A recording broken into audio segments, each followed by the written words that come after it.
بسم الله الرحمن الرحیم. د پاټه باره کې ورته وګړه چې کله شاجي ګل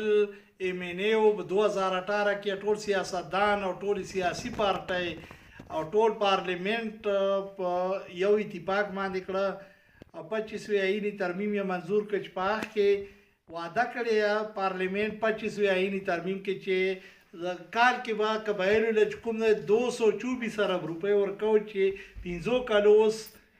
ستا بچی لوی شه 1245 ارب روپۍ دي خو یو روپۍ هم نه راکړې. اوس سراج الحق چې کوم دی د پاټه حقوقو باره کې په هغه کې نشترحال کې چې کوم دی ټولو قبایلو غونډه راغوښتې نو ټولو قبایلو ته اپیل کړم سیاستدان دي دانشوران